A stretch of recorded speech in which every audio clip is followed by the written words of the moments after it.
Bonjour à tous et bien sûr bonne année puisque c'est le premier podcast de cette année 2026 qui s'annonce assez chargé chez nous. On a pas mal de projets éditoriaux dont on vous parlera tout au long de l'année mais qu'on va peut-être un petit peu teaser ou en tout cas on vous en a révélé certains dans un petit live de Noël qui était la clôture de la campagne de Thomas Sowell. Et je suis en compagnie de l'excellent Radu Stoenescu. Oui. Ça va Radu? Tu as passé des bonnes fêtes? Bonjour Moss, bonjour chers auditeurs, chers tipeurs, chers contributeurs de Karma. Bonne année, nos meilleurs vœux de réussite, de joie et de découverte. Nous avons beaucoup de choses à vous raconter. En effet, oui, j'ai passé de bonnes fêtes, à part qu'on a fait des envois, toi et moi. Voilà. Donc, faisons le point déjà sur les choses urgentes, à savoir les envois. Donc, tu en étais où? C'est toi qui t'es chargé de recevoir une énorme palette et donc d'envoyer nombre de colis.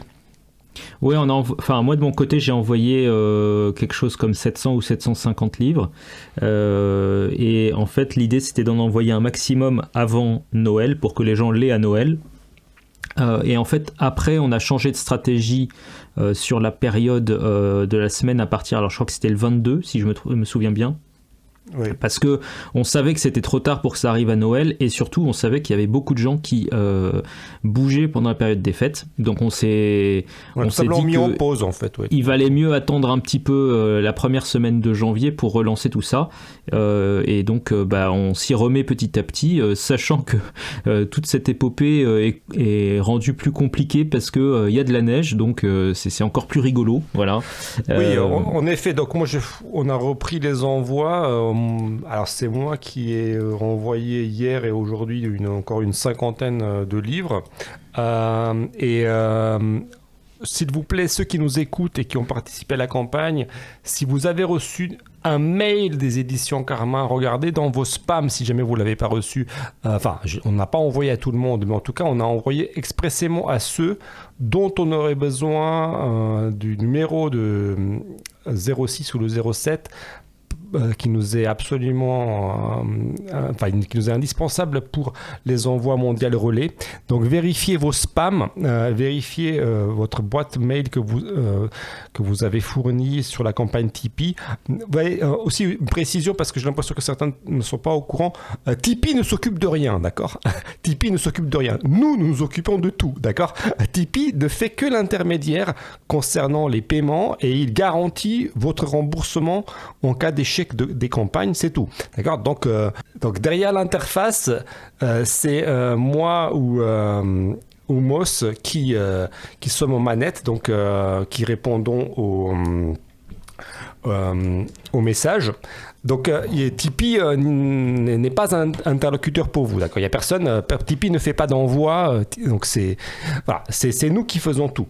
Que ce soit bien clair. Et donc suivez les messages sur Tipeee, s'il vous plaît, les news sur Tipeee, et certains d'entre vous ne sont peut-être pas au courant, mais il existe une messagerie interne à Tipeee que nous favorisons pour la communication ponctuelle justement avec chacun d'entre vous, parce que nous pouvons voir ce que vous avez commandé, ce que vous avez précommandé, votre adresse, etc. Et signalez-nous des changements d'adresse, signalez-nous parce qu'on n'a pas de message automatique de Tipeee si jamais par exemple vous avez changé d'adresse. Il se peut que nos fichiers ne soient pas à jour. Voilà, si jamais vous changez d'adresse par exemple maintenant, je ne verrai pas cela dans mon interface, je ne serai pas averti, et si ça se trouve, mes fichiers que j'ai téléchargés avec les adresses pour les envois ne sont pas à jour. Donc voilà, pour éviter tous ces problèmes, surveillez donc les discussions sur l'interface Tipeee, les news que l'on place, etc. Il reste les envois à l'étranger. Ça, c'est certain, si vous habitez hors de France, nous n'avons pas fait encore d'envoi mondial relais. Nous allons faire cela, bien sûr, aussi. Tout le monde va être servi d'ici disons, la fin du mois pour être large, parce que là, avec la neige, Mondial Relais nous a averti qu'ils ont des difficultés, justement, pour assurer la livraison des colis. Donc, cela, nous sommes désolés, c'est indépendant de notre volonté. Mais n'hésitez pas à revenir vers nous si vous n'avez pas reçu votre colis une fois que vous avez eu des avertissements de la part de Mondial Relais. D'accord, certains d'entre vous n'ont pas eu de colis et n'ont pas eu d'avertissement de Mondial Relais pour une raison simple, c'est qu'il n'y a pas eu d'envoi. Bon, d'accord. Donc voilà, donc on va renvoyer bien sûr les colis à ceux qui n'étaient pas là, malheureusement, qui n'ont pas pu récupérer leur colis. Il y en a un certain nombre. Bon, c'est pas grave, tant pis. Je pense qu'il y a quand même une cinquantaine de colis qui nous sont retournés. Bon, ça fait partie des aléas de la vie de chacun. Nous sommes compréhensifs aussi. Vous l'êtes aussi avec nous. Les livres sont prêts, ils sont envoyés. Je pense que vous êtes tous très contents d'avoir reçu un livre. Un mois après la fin de la campagne, c'est quand même exceptionnel étant donné ce que font la plupart des gens quand ils font des campagnes Tipeee. Nous livrons quand même dans des délais extrêmement courts par rapport à tous ceux qui font des collectes. D'accord, je tiens quand même à le souligner. Donc, nous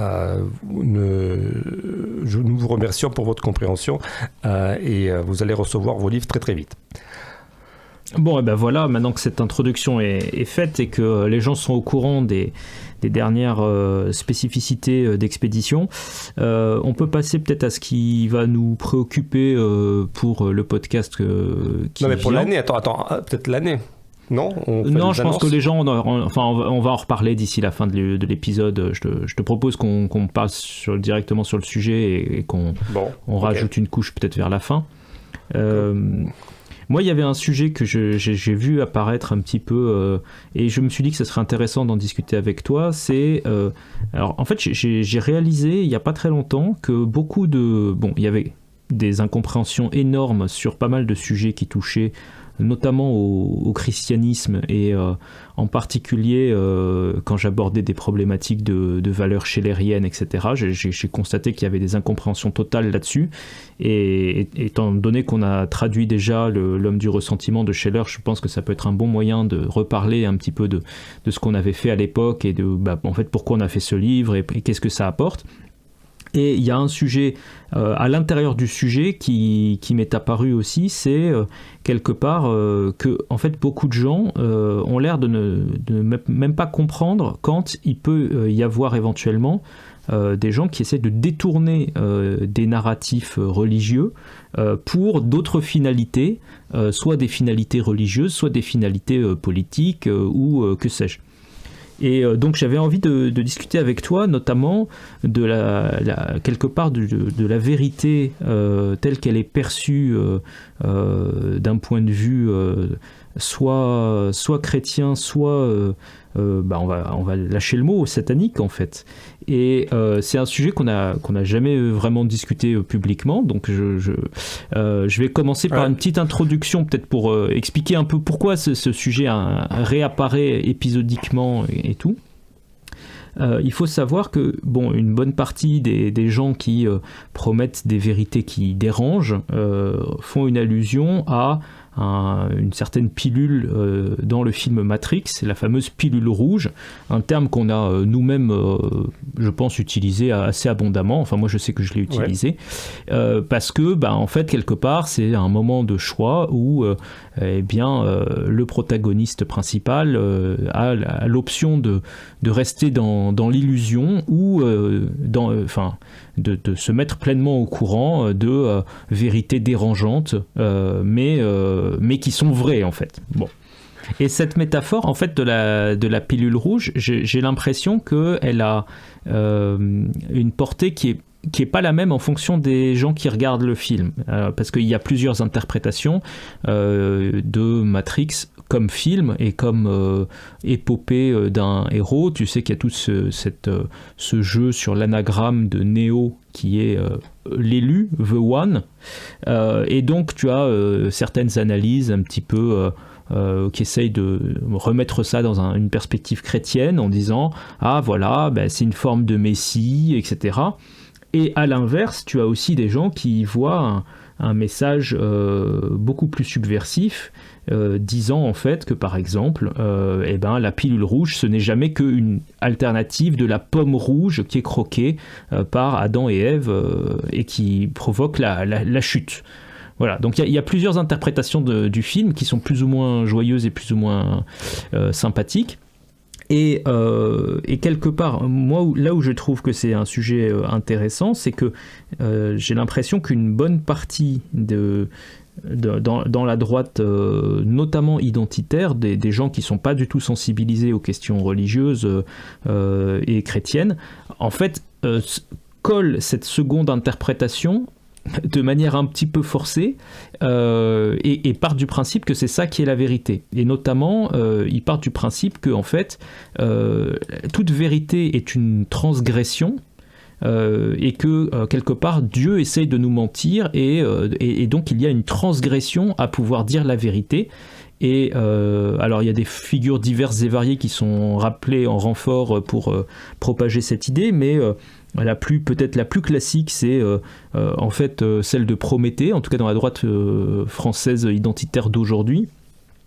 Prométhée qui, pour ceux qui n'ont pas la référence mythologique, a été chargé de distribuer certaines qualités à toutes les espèces animales, et quand il est arrivé aux hommes, il ne restait plus rien dans le paquet à distribuer aux hommes, et donc Prométhée est allé voler le feu pour le donner aux hommes, et donc ça serait le feu de la vérité, de la créativité, etc.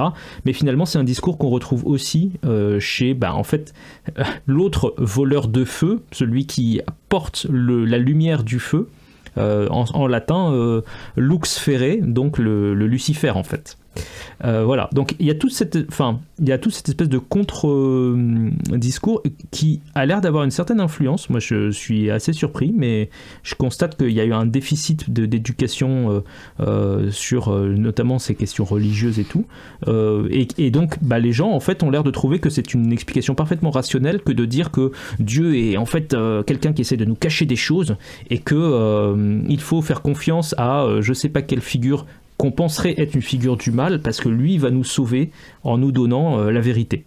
Voilà, je sais pas si ça t'inspire des réactions. Ça m'inspire énormément de réactions, oui, énormément de réflexions. Je t'écoute et j'essaie de structurer les idées qui me viennent en t'écoutant, parce que, à vrai dire, moi, pour que nos auditeurs comprennent, moi, c'est une vraie discussion entre Moss et moi.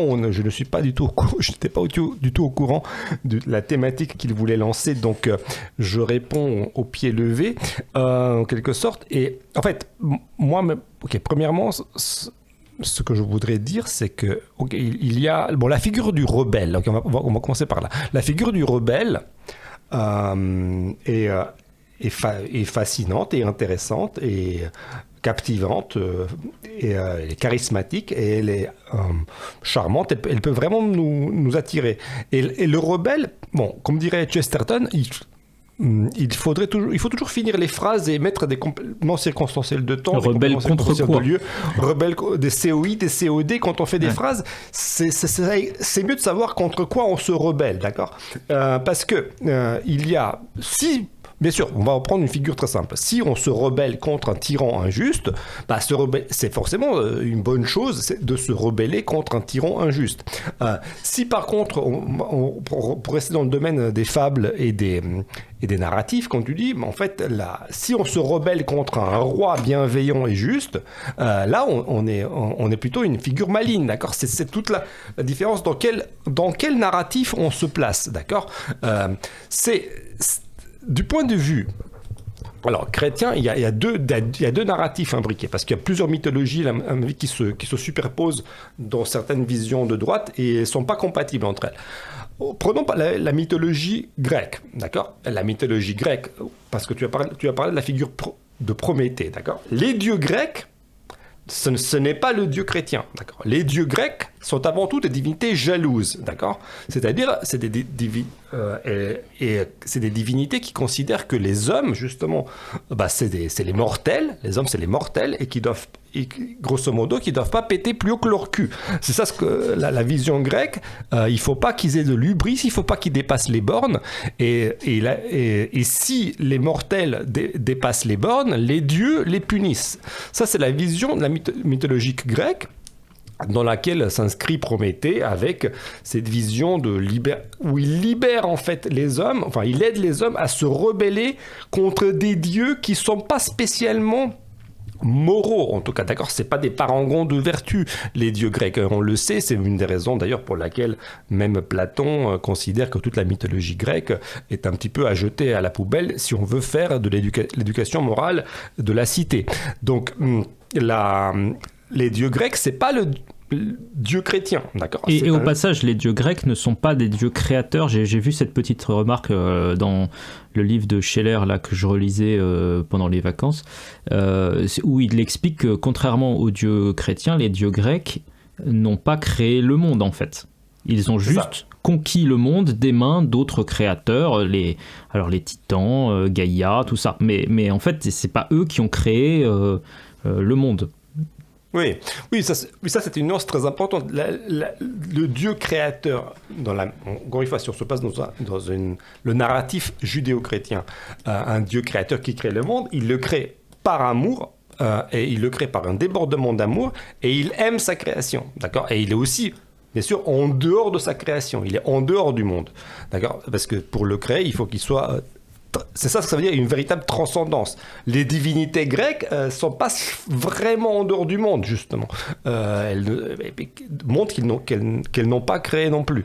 Donc ça, c'est très bien. Il faut déjà avoir... Ça, c'est une culture factuelle. Simplement, il faut avoir une culture factuelle de l'histoire des religions. Là, en quelque sorte, ça, c'est du factuel. Il faut juste un petit peu avoir de la culture. Maintenant, si on mélange les deux choses, là, on rentre dans le cas de qu'est-ce qui est fascinant chez le rebelle. Si, encore une fois, dans le narratif chrétien, le monde a déchu, d'accord. Le monde est sous l'emprise des esprits mauvais, d'accord. Si Satan est le prince de ce monde, pour prendre une citation très connue des évangiles, ça veut dire que donc, le monde, même s'il est créé par Dieu, un Dieu bienveillant, est sous l'emprise d'esprits qui ne sont pas le puissance ultime, mais qui sont très, très puissants et qui séduisent les êtres humains et font qu'il y a des tas de problèmes dans le monde. Et donc la bonté, comme le dirait Chesterton, quelqu'un de bon serait... Dieu est un rebelle contre Satan dans le monde déchu. Chesterton, il a cette explication très, très forte concernant... même Jésus-Christ, en expliquant que si Dieu n'était pas un rebelle, il lui manquerait quelque chose. Et en quelque sorte, la figure on peut prendre David et Goliath, par exemple, d'accord, c'est ça, c'est la faiblesse. Mais la faiblesse qui se bat pour une cause juste triomphe d'une puissance injuste. D'accord, ça, c'est ça, c'est la base même de l'héroïsme. Voilà, on pourrait dire de l'héroïsme exaltant. Qu'est-ce que c'est que l'héroïsme exaltant ? C'est dans tous les contes, finalement, c'est l'histoire d'un petit être qui va se battre contre des géants injustes et qui arrive à les vaincre. D'accord ? Et ça, je pense que si on est sensible, en dehors même si on ne croit en rien, d'accord ? Si on aime la littérature et si on lit des histoires qui nous exaltent, je trouve que c'est pas très exaltant d'être du côté d'un tyran qui écrase et qui opprime et qui abuse de sa force, d'accord ? Je trouve que donc ce qui est exaltant, c'est d'être toujours du côté de celui qui a pas beaucoup de chance pour y arriver et qui quand même à force d'adresse et d'astuce et de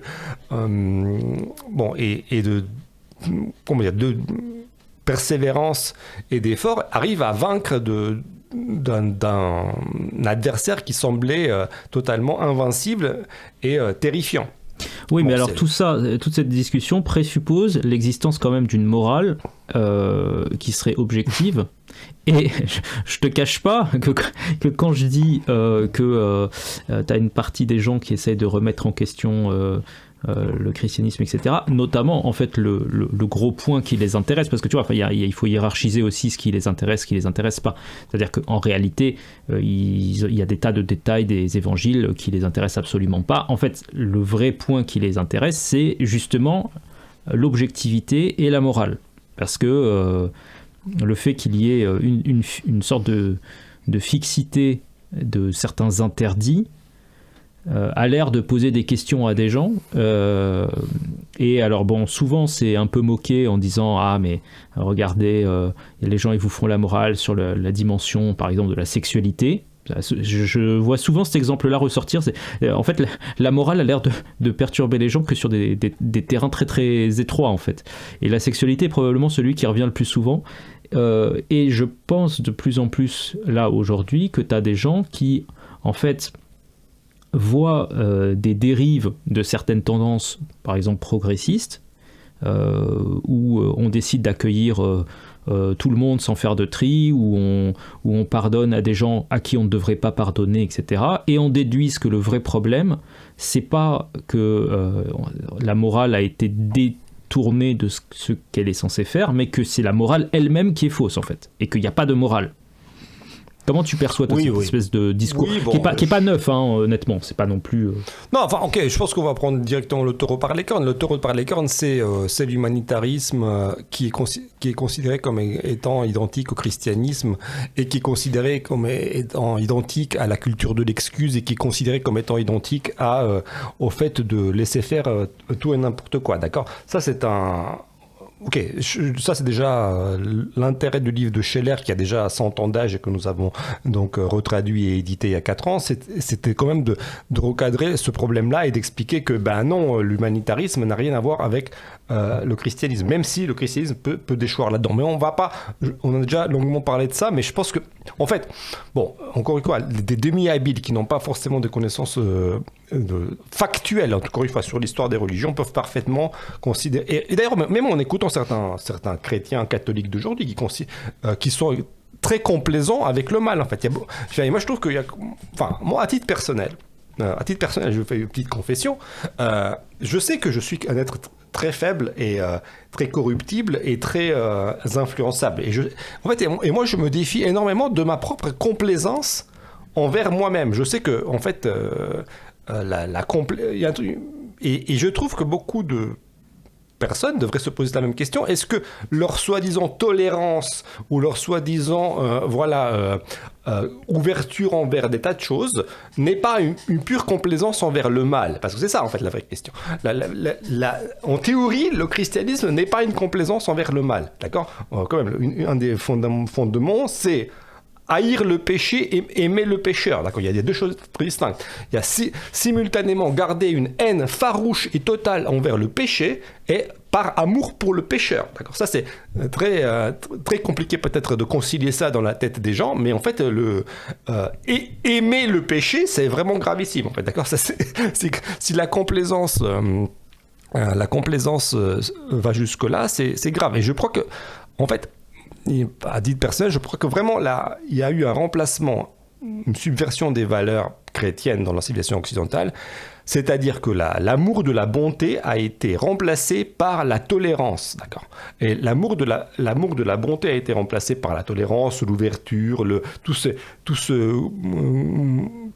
cette soupe, on va dire humanitariste, en fait, qui ne se soucie pas de l'élévation de la personne avec qui on interagit et qui finit par tolérer l'intolérable, en fait, sous prétexte que nous sommes tous humains, et que tout doit être compréhensible et qu'il y a plein de causes, etc. Et qu'on ne met pas l'accent sur la responsabilité, la liberté et donc sur la possibilité d'être puni parce qu'on n'a pas été à la hauteur des exigences qui vont avec la liberté que l'on a, en fait.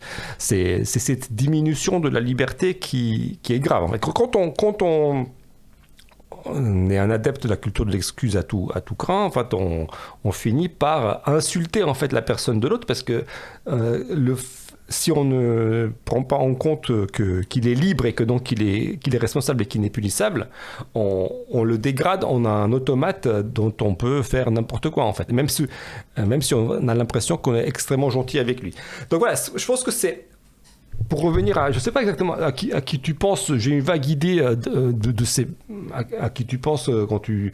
Enfin, des gens qui veulent... qui ont cette vision-là du christianisme et qui... En gros, c'est tous les gens qui sont un peu nietzschéens par certains aspects, qui reprennent, pour le coup, je pense, les passages peut-être les plus faibles de Nietzsche, en fait, justement. Oui, bon, on va pas refaire. Ça, on va pas refaire le débat. Après, je pense que si tu veux, il y a un problème très concret sur lequel beaucoup, tu vois, c'est pour ça que j'essaye de peler l'oignon couche par couche.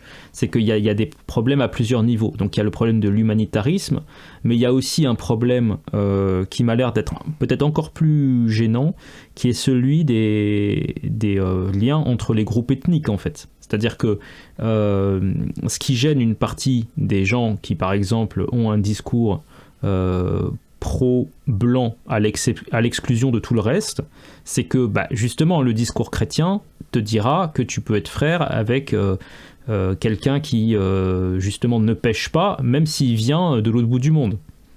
Et donc il y a un peu une sorte de quelque part, il pousse une logique un peu ethnique comme substitut à une logique plutôt religieuse chrétienne, parce que justement la logique religieuse chrétienne ne va pas tracer des frontières étanches autour de la France, en fait, autour de l'Hexagone.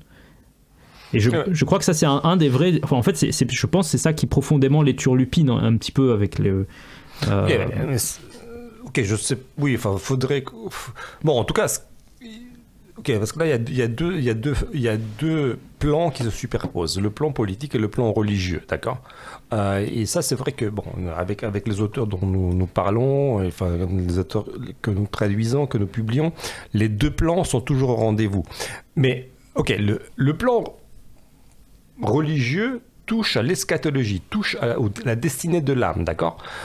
C'est, si on est sérieusement religieux, si on est sérieusement croyant, on se soucie de la destinée de son âme et on essaye de la garder pure, ou en tout cas d'essayer de la purifier si on ne l'a pas pu. En tout cas, on se soucie de sa vie éternelle, d'accord.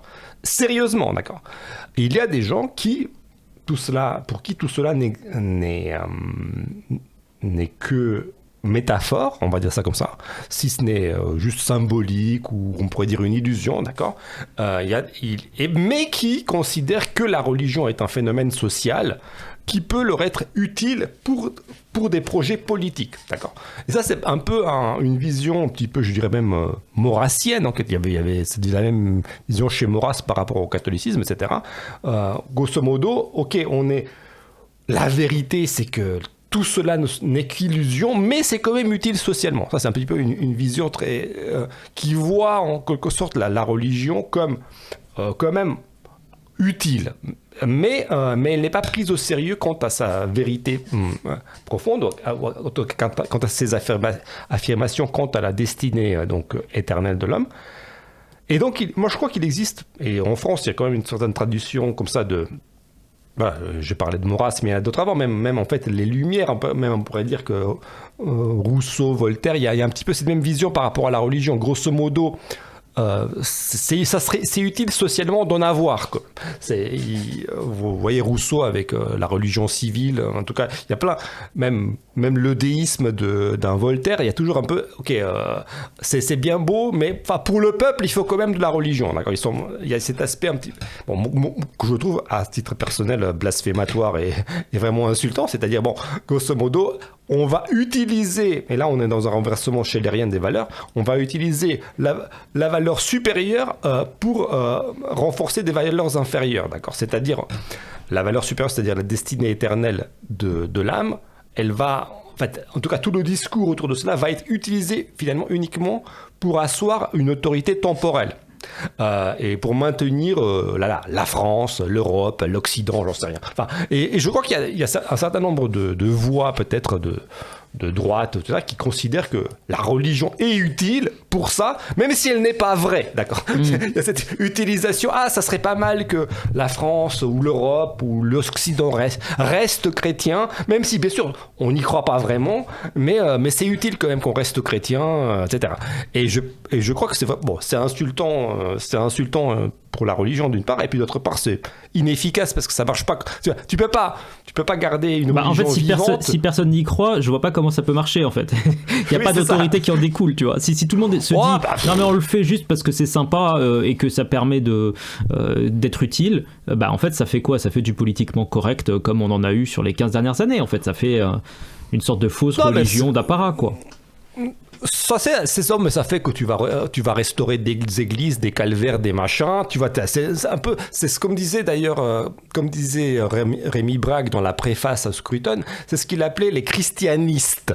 Et, alors Rémi Brague a inventé ce terme-là, les christianistes, c'est-à-dire les gens qui, tout en n'étant pas chrétiens, considèrent que le christianisme a été bon pour la civilisation et que donc il vaut la peine de le sauvegarder en tant que moyen de maintien de la civilisation sans croire à ses vérités révélées ou en tout cas ou prêchées, d'accord ? Et je pense qu'il y a un certain nombre de christianistes, en effet, qui sont on va dire très vocaux, they are very vocal, qui sont voilà, très actifs, à droite, on pourrait dire. Ils sont christianistes, mais ils sont pas spécialement chrétiens. Et donc, oui, ils se disent, ça serait chouette de sauvegarder l'héritage chrétien ou d'autres. Enfin, je sais pas, on entend différentes formules, parce que ça fait du lien social, je sais pas, du blabla. Bon, moi, je trouve tout ça totalement ridicule. Parce que, à titre personnel, je suis beaucoup plus croyant que cela, en fait, justement. Et que la vraie question que se pose un croyant, c'est justement, enfin, si ce qui est en jeu, c'est son éternité, c'est pas l'éternité de la France qui compte, c'est pas l'éternité de l'Europe, c'est de l'éternité.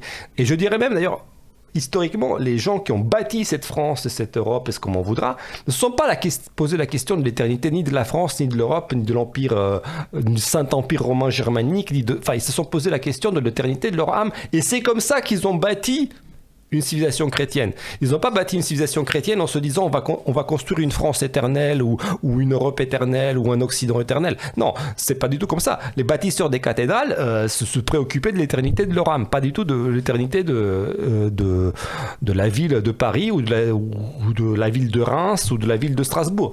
Donc c'est de ça qu'ils sont préoccupés. Et donc je pense que cette vision christianiste, c'est-à-dire de l'utilisation de la religion comme moyen de soutien de l'État sans croire à ses vérités, en fait, est vouée à l'échec, parce que voilà, c'est finalement une vision...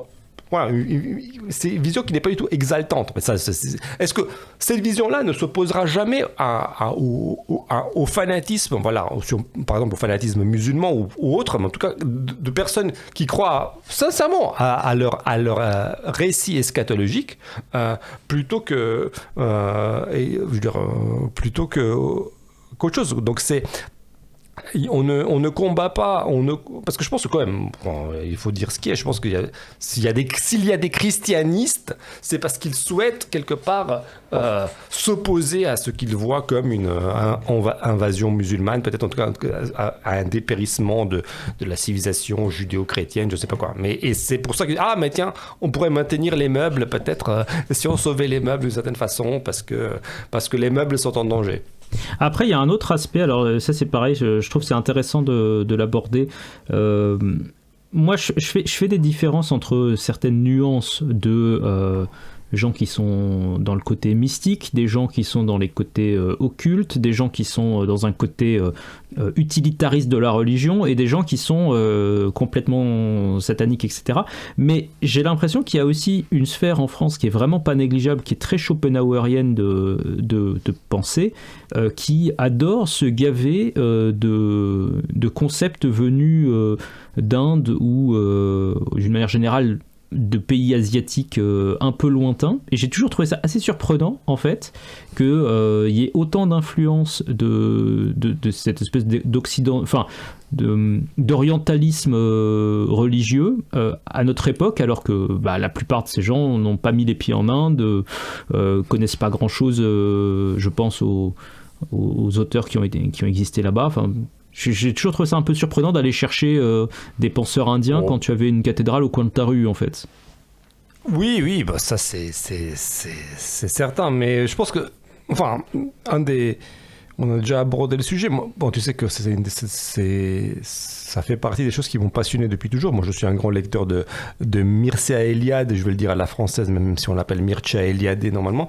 Mais je suis pas, qui était un farouche défenseur des traditions indiennes d'ailleurs. Mais en tout cas, là, je crois. Ce qui se passe dans le domaine des idées, c'est qu'en fait, à la fin du 19e siècle, il y a eu toute une école de pensée, notamment allemande, qui s'est beaucoup intéressée à l'Inde. D'accord ?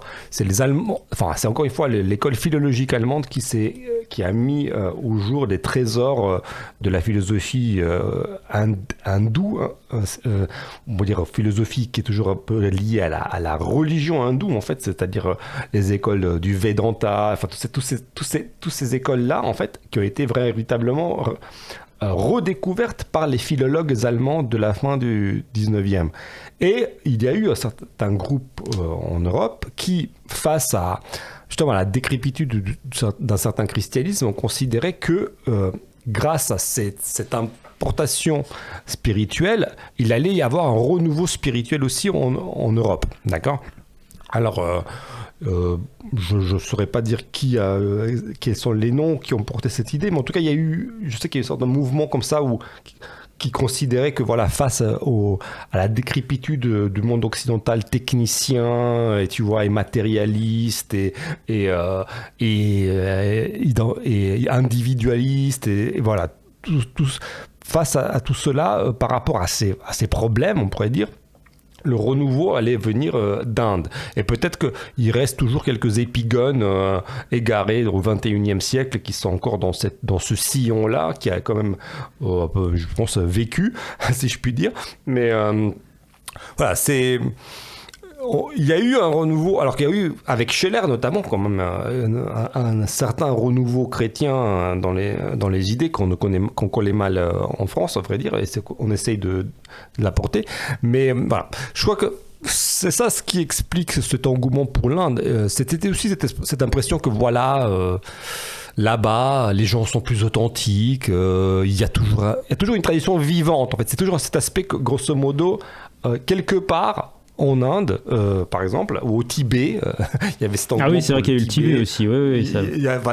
quelque part, il y a des gens qui croient vraiment en des trucs, tu vois. C'est ça, et des trucs intéressants, et que cela allait sauver les individus de la médiocrité de leur vie individualiste, matérialiste, occidentalisée, etc. Donc il y a toujours un peu... Il y a ce fantasme-là, tu vois. Mais je pense que, bon, premièrement, ça se base sur une méconnaissance totale de la tradition occidentale. Ça se base aussi sur certaines fautes, à mon avis, du christianisme officiel. Je crois que, enfin, à titre personnel, tu sais que mon grand dada, ma grande obsession, c'est, je l'ai mise dans la préface de livre de Scheler, si le christianisme n'a pas pour but de faire de chacun d'entre nous des fils de Dieu, des mini-Christ, le christianisme ne sert à rien, d'accord ? Les cathédrales ne servent à rien, toutes les églises ne servent à rien si ça ne sert pas à faire de chacun d'entre nous, de chaque chrétien, littéralement un fils de Dieu, d'accord ? C'est ça la véritable croyance. Et ça, c'est... Enfin, je reviens sur cette histoire de satanisme. En fait... moi, les satanistes m'ont toujours un peu fait rire parce pourquoi ? Parce que je les vois toujours se rebeller contre un truc qui est faux. Parce que tu as cette histoire de toute puissance. En fait, d'accord, si les satanistes ont l'impression que Dieu garde pour lui je ne sais quelle puissance. En fait, c'est pas le Dieu chrétien. En fait, c'est là où ça m'a toujours fait rire parce que tout le message chrétien, la fameuse bonne nouvelle. La bonne nouvelle, c'est que nous sommes les fils de Dieu. D'accord ? C'est ça, si tu y crois, c'est ça l'essence du message. C'est-à-dire que justement, tu es appelé à hériter la puissance de Dieu totalement, en fait. D'accord ? C'est ça ce que ça veut dire. C'est pas... Et tout le monde, d'ailleurs, c'est très drôle parce qu'il crache sur Saint Paul comme si Saint Paul aurait écrasé les individus, alors que c'est Saint Paul qui dit explicitement cela, en fait. Cette histoire de la promesse d'être assis sur le trône de Dieu, c'est véritablement la promesse que développe Saint Paul à longueur d'épître. Donc, voilà. Donc, et les satanistes qui croient que Dieu garde les trucs pour lui, en tout cas, il ne parle pas du Dieu chrétien. D'accord ? le Dieu chrétien veut tout nous donner, d'accord ? C'est ça le truc, veut tout nous donner, et donc pour ça il faut qu'on soit digne. Si on rentre dans la logique chrétienne, toute la logique chrétienne, c'est être digne de s'asseoir sur le trône de Dieu. Si on prend vraiment au sérieux la promesse d'être fils de Dieu. Donc le satanisme, en fait, se bat contre un truc qui n'existe pas, en fait. C'est-à-dire, le satanisme se bat contre quelque chose qui est faux. C'est-à-dire, il s'imagine... Alors que le dieu chrétien est grosso modo comme un Zeus, comme les divinités un peu païennes justement qui sont jalouses de leur toute puissance et qui ne veulent pas partager avec les autres grosso modo, et qu'il faudrait se rebeller pour prendre au dieu chrétien cette puissance qu'il ne voudrait pas partager. Et bon, quand on a un peu de culture historique, on se rend compte que tout ça est ridicule et que les satanistes sont ridicules en fait sur le fond, et qu'ils se battent contre un truc qui n'est pas chrétien. Et est-ce qu'on peut parler de la volonté de puissance aussi ? Parce que j'ai l'impression qu'il y a quand même pas mal de gens qui sont un peu dans un fantasme aussi là-dessus, en se disant que ce qui nous manque, ce qui nous fait défaut aujourd'hui dans notre société, c'est que les gens n'ont pas assez d'appétit vital et de volonté de puissance. Voilà, je crois que ces deux formules, d'une manière ou d'une autre, je les entends assez régulièrement passer. Et je trouve ça assez intéressant parce que... justement, ça rentre un petit peu en lien. Alors, je veux pas qu'on divulgage tout, mais avec les livres de Ernst Becker sur l'héroïsme. Et on divulgage, on aura. Tu veux qu'on divulgage ? Allons-y alors. Non, mais est-ce que c'est pas quelque part plus le fait que, par certains aspects, la peur de la mort soit en train de disparaître, qui nous pousse à ne pas être héroïque, plutôt que le déficit de volonté de puissance qui sortirait d'ailleurs on ne sait pas trop d'où. Non mais je sais pas, moi j'ai toujours eu du mal avec l'expression de volonté de puissance. Explique pourquoi peut-être pour les gens qui nous suivent. Non, enfin, c'est que en fait de toute façon c'est le problème, c'est entre l'utilisation aussi, le mélange avec des catégories biologiques, cet aspect de instinct en fait. En fait, par exemple, je me rappelle que certaines figures de la droite utilisent l'expression pour réveiller les instincts, par exemple. Et ce qui est d'ailleurs extrêmement stupide d'un point de vue biologique, parce que par définition, un instinct, c'est justement quelque chose qui ne peut pas s'endormir, d'accord ? Je dirais l'instinct de survie, justement, il ne peut pas s'endormir. Littéralement, si vous êtes en train de dormir et qu'il y a quelque chose, il y a un bruit, il y a quelque chose d'instinctif qui va vous réveiller pour que vous sauviez votre peau, d'accord ? Donc les instincts peuvent pas se réveiller. Les instincts sont toujours en train de vous animer. C'est la définition même d'un instinct, en fait, d'accord ? Donc on peut pas. Ce qui peut se réveiller, c'est la conscience morale. En effet, ça peut se réveiller parce que la conscience morale peut s'endormir. Vous pouvez être complaisant, vous pouvez être au contraire plus exigeant. Vous pouvez avoir ça peut évoluer. Les instincts, ça évolue jamais.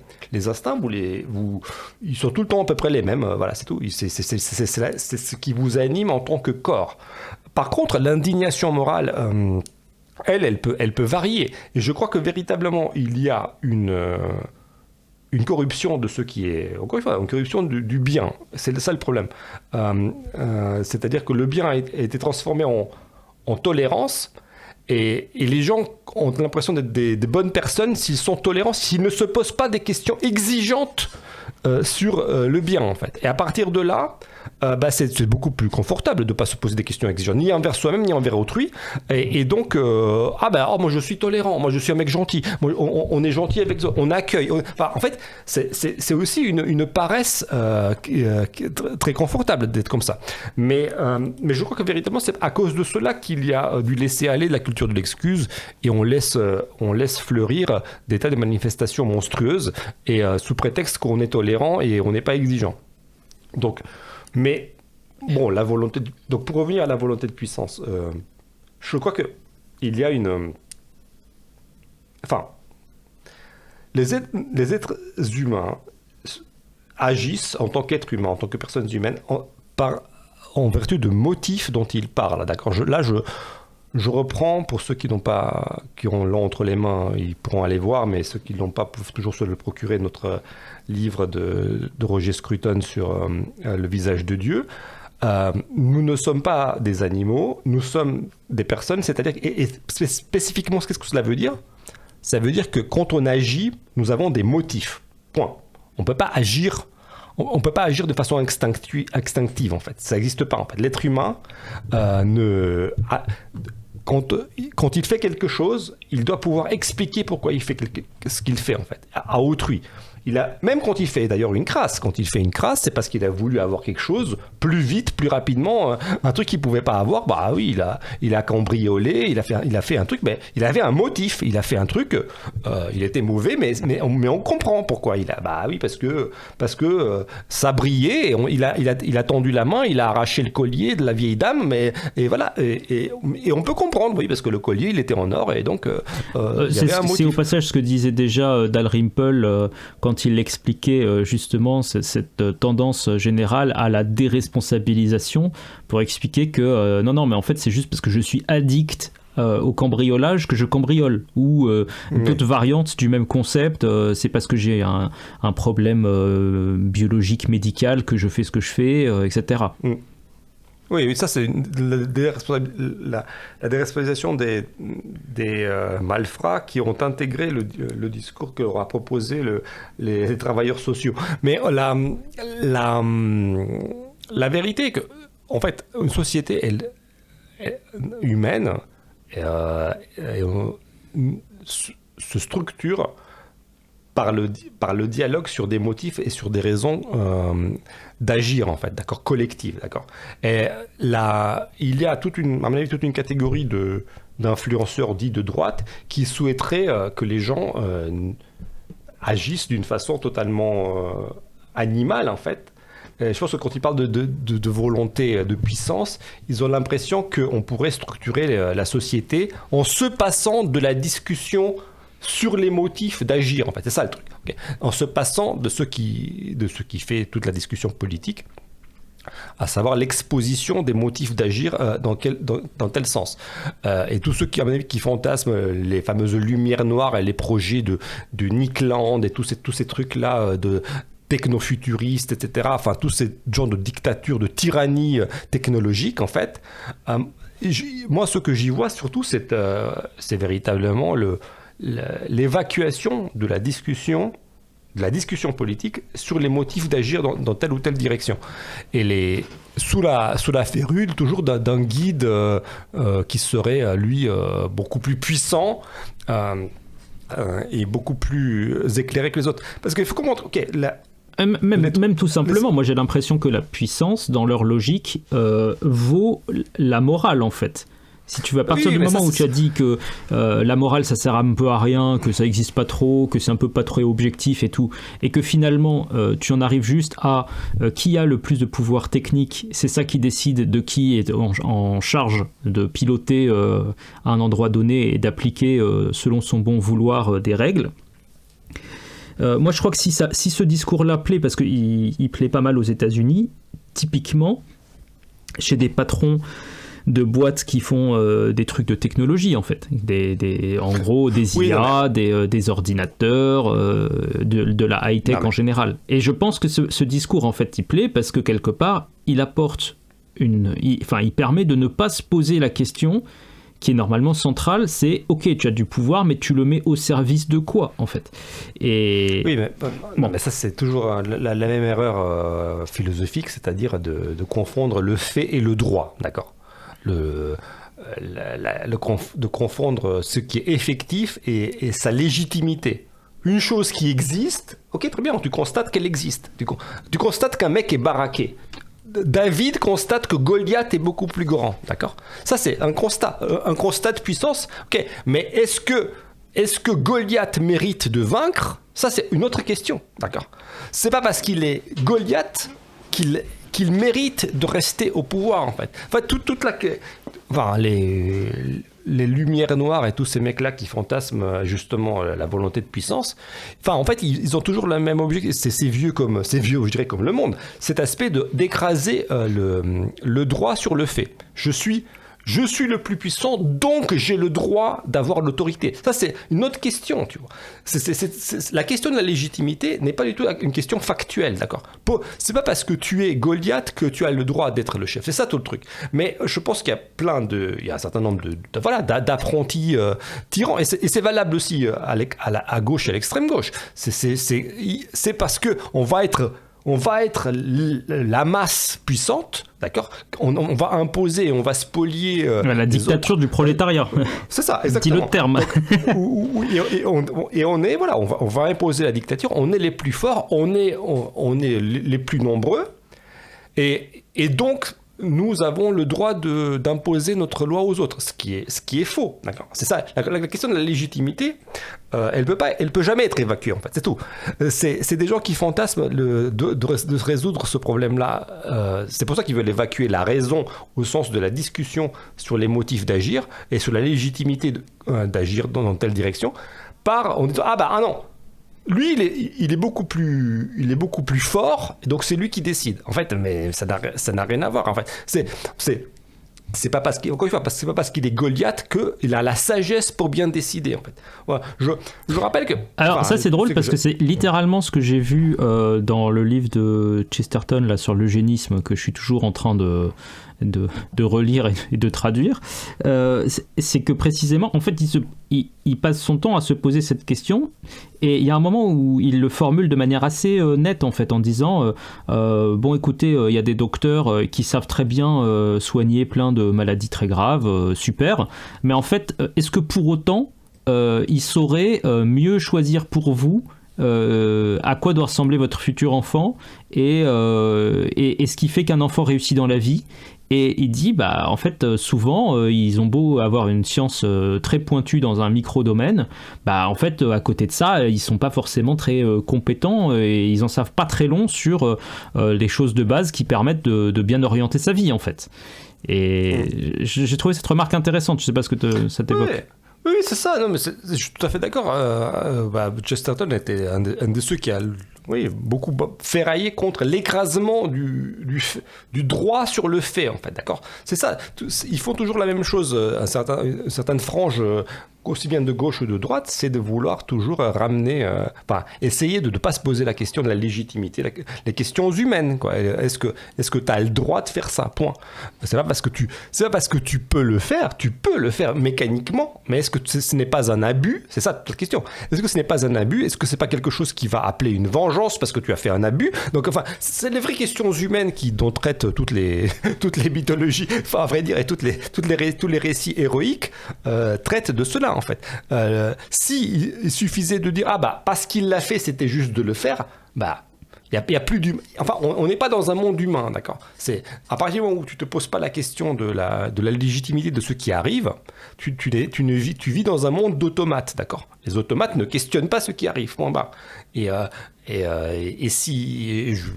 Je me doute pas qu'il y a plein de gens qui fantasment un monde d'automates. Tant pis pour eux, quoi. Ça reflète juste la pauvreté de leur esprit. Mais même, je reviens sur les mecs de la tech, d'accord ? Tu parlais les mecs de la tech, des milliardaires de la tech, etc. Peut-être qu'ils ont ce genre de fantasme, mais je tiens à souligner que s'ils ont fait leurs milliards de la tech, dans la technologie, c'est aussi parce que des gens respectent le droit de propriété, qui leur permet en fait d'engranger ces milliards, d'accord ? Si il n'y avait pas des systèmes de loi, donc des choses symboliques qui permet à un Bill Gates ou à un Elon Musk, en fait, par les mécanismes du marché, d'avoir des dividendes qui sont reversés, etc.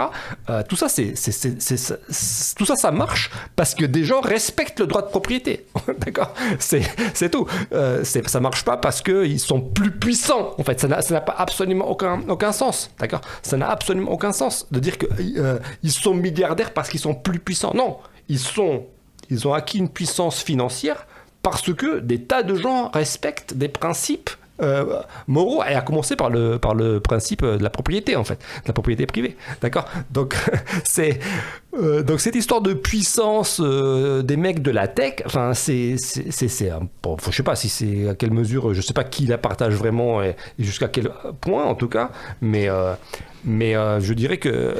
j'ai l'impression que ça rejoint aussi un truc qui a été, pour moi, qui avait un peu tendance à disparaître, tu sais, ces questions du progrès technique qui un peu ont hanté la deuxième moitié du 19e et peut-être même la première moitié du 20e siècle, où d'un seul coup, ça y est, il y avait des machines à vapeur, il y avait des trains, du coup il fallait qu'on défende le progrès pour le progrès.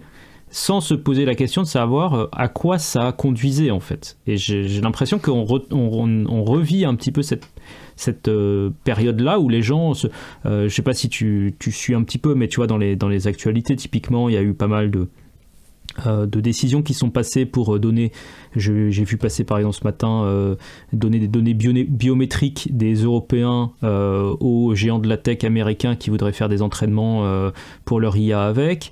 Il y a tout un tas de décisions qui passent sur typiquement l'euro numérique. Tu as pas mal de sujets comme ça qui, en fait, j'ai l'impression que la question de pourquoi on le fait est presque devenue secondaire, parce qu'il y a une telle course pour le faire que ça accapare 100% du temps de cerveau disponible en fait. Oui, oui, je n'irai pas te contredire, je ne sais pas exactement. Oui, en tout cas, ça ne fait pas écraser, quand même, néanmoins, ça ne fait pas écraser le droit sur le fait. Même si on fait pas mal de choses sans garde-fou, peut-être sans précaution, on ne le fait pas. Enfin, les choses ne se passent pas automatiquement. Donc, même si il y a eu des décisions pour donner aux géants de la tech, il y a bien eu des décisions. Donc, quelque part, il y a une intervention pour faire ou ne pas faire certaines choses. Et tout ce que je veux dire, c'est qu'on ne peut pas automatiser la vie humaine. Je voulais juste, peut-être on s'achève vers la fin de ce podcast, et je voulais rappeler que, enfin, un truc auquel je pense souvent, mais c'est quelque chose qu'avait déjà mis en évidence Abélard, dont j'avais parlé déjà il y a longtemps, mais en tout cas, la puissance, on revient sur la divinité du point de vue chrétien. Abélard, il avait une très bonne définition, à mon avis, de la divinité du point de vue chrétien, enfin, de la divinité tout court, de la bonté. Il synthétisait ça sous trois formes, sous trois piliers, en fait, qui étaient pour lui les trois figures justement de la famille divine. Justement, la Trinité céleste, c'était justement la puissance, la sagesse et l'amour, en fait. Et il expliquait très bien, enfin, la puissance, le Père, la sagesse, le Logos, c'est Jésus-Christ, et l'amour, le Saint-Esprit. Et il expliquait très bien que, en fait, si tu as la puissance, mais tu n'as pas de sagesse et tu n'as pas d'amour, en fait, tu es quoi? Tu es un petit caïd de banlieue qui va se faire évincer par le prochain caïd assez vite. Si tu as la puissance et que la sagesse, mais tu n'as pas d'amour, bah, tu peux être un caïd et peut-être un peu sage qui sait maintenir sa position pendant un moment, mais c'est hyper dangereux parce que tu vas justement tyranniser ta communauté et tu vas pas œuvrer pour la justice. C'est un peu le prince de Machiavel, quoi. Oui, peut-être, mais en tout cas, tu n'as que, si t'as que deux choses sur les trois, en fait, ça ne va pas tourner. Et je pense qu'il y a beaucoup de chrétiens, par exemple aujourd'hui, veulent avoir uniquement la sagesse et l'amour et pas la puissance. C'est-à-dire, si on a juste, on a la sagesse et l'amour, mais avoir la force, c'est pas bien. Mais si t'as pas de force, il y a rien qui va devenir réel, en fait. Donc, on reste ce qu'on appellerait une belle âme. Bah oui, t'as des belles intentions, t'as peut-être une énorme sagesse, une énorme culture générale, mais rien n'arrive. Oui, là, l'honneur est sauf. Hein. Ah oui, t'avais de belles intentions, mais t'es arrivé à rien, mais t'avais des belles intentions. Pourquoi? Parce que tu trouvais que la puissance, c'était pas bien. Si t'as pas de la puissance, rien n'arrivera dans le monde. Donc, et puis bien sûr, si t'as que de l'amour et t'as pas de sagesse et pas de puissance, mais ça, c'est véritablement, on pourrait dire, le militant humanitariste qui peut-être a de l'amour, mais à en revendre peut-être, mais en fait, il a aucune sagesse sur comment fonctionne la société, les êtres humains, etc. Il n'a pas spécialement de puissance non plus, parce que ça aussi, c'est le mal, avoir de la puissance, et il en reste juste au stade intentionnel.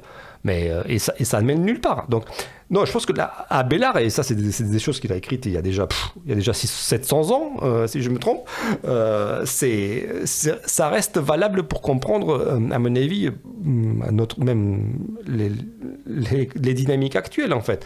Là, je pense que, pour synthétiser, les chrétiens qui ne veulent pas de puissance, non, ils veulent pas un des piliers de la bonté, en fait. D'accord? Du summum bonum, un des piliers, c'est la puissance. L'autre pilier, c'est la sagesse, et l'autre, c'est l'amour. Si vous dit concrètement, c'est aussi, moi j'ai l'impression beaucoup que l'intention chez eux sauve l'absence de réalisation. En fait, ils sont pas dans une logique de se battre contre des trucs très précis en construisant des choses très précises. Ils sont dans une logique un petit peu d'affichage, un peu pharisienne, consiste juste à dire ah bah voilà, moi j'ai des bonnes intentions, si seulement j'avais beaucoup plus de puissance et d'argent pour les mettre en place, je ferais quelque chose. Mais on est jugé, pour revenir là-dessus, sur ce qu'on aura fait avec les moyens que l'on aura eu, sur ce qu'on aura réalisé, parce que des intentions, là, c'est très facile d'en avoir. C'est très confortable d'en rester à des velléités. Les velléités rapportent pas spécialement des récompenses. Alors c'est certain, peut-être ça rapporte pas des punitions, mais des velléités, moi je pense qu'on reste dans le cadre de la tiédeur spirituelle, quand on est juste un velléitaire. Je pense qu'il n'y a rien de pire que d'arriver au soir de sa vie et de se rendre compte qu'on a été toute sa vie un velléitaire. Je pense que c'est vraiment peut-être une des pires réalisations possibles. En tout cas, voilà, je sais pas, il y aurait beaucoup à dire sur ces questions extrêmement profondes qui mêlent religion et politique et histoire. Elles sont très délicates, mais je pense que peut-être une des clés pour comprendre tout cela, c'est toujours essayer de déployer les propos des individus, de devoir de mettre sujet, verbe, COD, COI, CCT, complément circonstanciel de lieu, etc. Parce que quand les affirmations, voilà, la rébellion n'est pas bonne en soi, elle n'est pas mauvaise en soi. Ça tout dépend contre qui, contre quoi, pourquoi, où. Pour faire quoi. C'est ça qui... Oui, c'est ça. Il y a des gens qui veulent nous libérer du chaos démocratique. Ok, mais si c'est pour instaurer une tyrannie techno-futuriste, c'est pas sûr que je préfère pas le chaos démocratique actuel. Parce que, et ça, on est un petit peu une histoire des changements politiques à travers le temps. Les tyrannies ont toujours été un peu l'aboutissement des démocraties, en tout cas dans l'Antiquité. En fait, c'est souvent comme ça que ça se passe. Et c'était les mêmes qui se mordaient les doigts. Mais tiens, et après on va renverser les tyrans, et après on va faire. Bon. Donc c'est... Ouais, moi je dirais en complément aussi, intéressez-vous à ce que produisent les gens avec qui vous n'êtes pas d'accord, en fait. Essayez de comprendre leur fonctionnement mental. Moi je suis très surpris en fait de constater qu'il y a beaucoup de gens qui sont pas au courant de trucs de base sur typiquement c'est quoi les récits proposés par les types de telle sphère ou de telle autre sphère. Ils vont pas lire ce qui a été fait par d'autres. Même tu vois, juste indépendamment de l'aspect purement religieux, tu vois, en fait, tout ce qui touche à la mystique et tout, il y a tout un tas de types qui se montrent des films pas possibles sur des sens cachés de certaines choses, etc. Et en fait, tu te retrouves assez vite avec des gens qui ont l'air d'avoir jamais été au courant qu'il pouvait y avoir des deuxièmes sens, que certains trucs, ils avaient un sens supplémentaire, etc. Je te dis ça, typiquement, j'ai eu une discussion il n'y a pas très longtemps avec des gens, on parlait de Rimbaud. Et je leur expliquais que, par exemple, dans Alchimie du Verbe, qui est publié dans Une saison en enfer, en fait, les voyelles qui avaient des couleurs et tout, c'était de la symbolique de mystique liée à des trucs d'alchimie ou des choses comme ça. Ce qui est, à mon sens, un truc relativement évident. Mais moi, je me rappelle, et ils me l'ont dit aussi les gens, que typiquement, les profs de français que j'avais eus, m'ont juste présenté le machin en me disant mais c'est juste c'est marrant, regardez, c'est créatif, il met des couleurs, machin. Bon, c'est un peu léger, quoi. Enfin, je veux dire, il faut creuser un petit peu plus pour connaître un petit peu les gens qui sont en désaccord avec soi, quoi. C'est important aussi. Oui, je voulais une dernière remarque aussi, c'est par rapport aussi l'histoire de satanisme, de mal, de bien et de divinité. En fait, il y a une chose qui mérite d'être rappelée. Je pense, par exemple, il y a quelque chose qui symbolise le satanisme. C'est vraiment passé dans la culture populaire, non, c'est le fameux rire satanique, non, vous l'avez par exemple à la fin du fameux clip Thriller de Michael Jackson, le fameux rire sardonique, satanique, très connu. Je pense que ça c'est un des symboles les plus connus, si je puis dire, de l'esprit malin, et j'aimerais juste insister sur qu'est-ce qui le déclenche justement la plupart du temps, c'est ce rire satanique.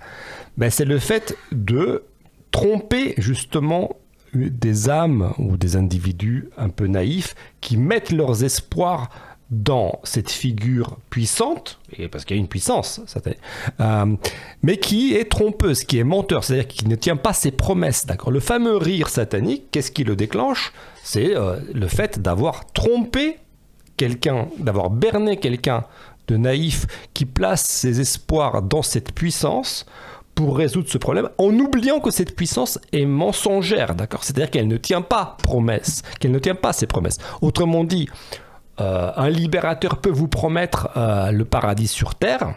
Vous mettez vos espoirs en lui parce que vous voulez vous débarrasser, je ne sais pas moi, de votre chaos actuel, que sais-je. Et puis, quand lui, il a le pouvoir et qu'il vous a ramené là où il vous a ramené, il ne vous a pas ramené au paradis sur terre, il vous a ramené dans un endroit encore plus glauque, et là, il en rigole. D'accord ? C'est ça. Enfin, il faut quand même voir ce que c'est qu'on a eu le processus satanique à l'opposé d'un processus justement bienveillant et mu par la justice. D'accord ? La justice, c'est avant tout le fait de tenir parole, tenir ses promesses. D'accord ? L'aspect engagement divin envers les croyants, ça c'est très important de le souligner. Il y a une promesse divine, d'accord ? Il n'y a pas que l'homme, Dieu promet quelque chose. Quelqu'un de bon promet quelque chose et il le tient, d'accord ? Quelqu'un de mauvais, justement, ne tient pas ses promesses. Et quelqu'un de mauvais n'est pas intègre. Ça, c'est ce qu'on appelle donc, le fameux rire satanique, c'est le rire de celui qui, justement, se gausse de la naïveté de celui qui a placé des espoirs dans une puissance qui était finalement maligne, justement, c'est-à-dire trompeuse, mensongère. Et ça, c'est ce qu'il faut vraiment vérifier chez les puissants en qui on place ses espoirs, en fait. Parce que ça serait dommage d'entendre à la fin ce rire sardonique. Bon, et ben écoute, on va finir sur cette note faussement rieuse. Est-ce que tu veux peut-être qu'on parle des futurs projets qui arrivent ? Donc on a parlé un peu de Ernst Becker. Tu veux peut-être rappeler ce qu'il y aura dans ce projet ? Très peu. Ouais, nous avons donc acquis les droits de 5 ouvrages pour le moment. Pour cette année, on en a 5 en projet. Nous sommes déjà en train de travailler sur les 3 ouvrages d'Ernest Becker dont on a parlé dans le live de décembre dernier. La mort, la naissance et la mort du sens, le déni de la mort et échapper au mal, la trilogie d'Ernest Becker, prix Pulitzer 1974. Nous avons les droits et nous allons les sortir vraisemblablement avant l'été. On verra exactement pour le calendrier.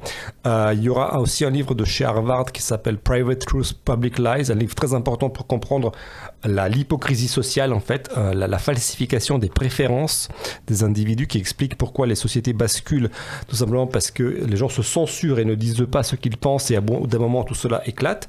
Un livre très important pour la situation politique française et européenne actuelle. Et donc aussi un Dalrymple, nous avons acheté les droits. Et nous pensons, on vous le dit en avant-première, on verra faire quelque chose pour vous faire acquérir à l'avance tous ces livres. Parce que ça nous économisera du temps pour faire les campagnes. Au lieu de faire des campagnes, nous allons peut-être nous concentrer sur les livres. En tout cas, tout cela est déjà acquis. Nous avons avancé les droits. Nous sommes déjà en train d'avancer sur les traductions. Et on vous tiendra informé du calendrier très bientôt. En tout cas, bien sûr, il y aura d'abord Sexual Desire, le désir sexuel de Scruton, qui vous sera livré vraisemblablement début février. Voilà. Ok, bah super. Merci beaucoup à tous les gens qui nous ont écoutés jusqu'ici. Et donc on vous dit à dans 2 semaines.